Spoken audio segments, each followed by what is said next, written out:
ሴቶች በሆነ ባልሆነው ፍታኝ ይሏል። በቃ አንተ ጋር ከተጋባሁበት ጊዜ ጀምሮ አመድ አፋሽ ነኝ፣ እድል ያልቀናኝም፣ አትደሰች ቢለኝ ነው አንተ እጅ ሊጣለኝ።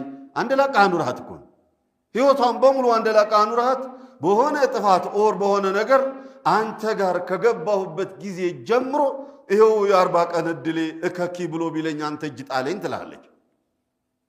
ቂለ አንድ ኸሊፋ በስልጣኑ ዘመን በነበረበት ጊዜ ሚስቱን እጅግ አንድ ላቋ ኑሯታል።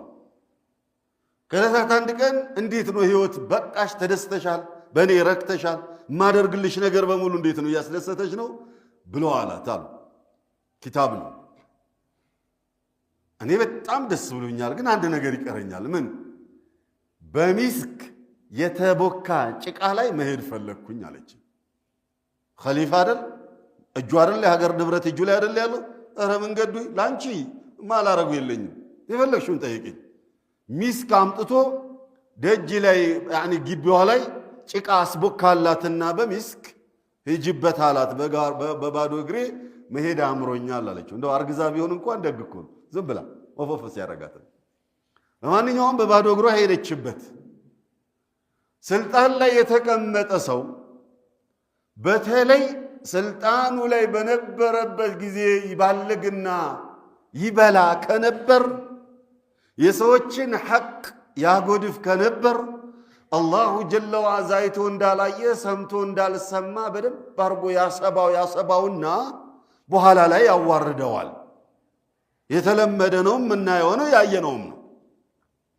ኢዘን ያ ሰው ከኸሊፋነቱ ወርዶ በሰራው ግፍ አማካይነት እስር ቤት ገባ። ቤተሰቦቹ የሚበሉት የሚቀምሱትን የሚልሱን አጡ። ለቅሶ እስር ቤት እየተመላለሰች እሱን ስትጠይቅ መጀመሪያ በጉቦ በምን የዘረፈውን ንብረት ተተኪው ኸሊፋ ወስዶታል። ምንም የለም። በኋላ በጣም ልጆቹ ተቸገሩ፣ ተራቡ። እሷም እንደዚያው ታረዙ፣ ተራቡ። ኢዘን ከይፈ ሓሉኪ ወሓሉ አብናኡኪ ብሎ ጠየቃት። እንዴት ነው አሁን ያለሽው? መቼም እኔም ታስሬ ተቸገራችሁ፣ ልጆችስ እንዴት ናቸው? ቤተሰብስ አላት።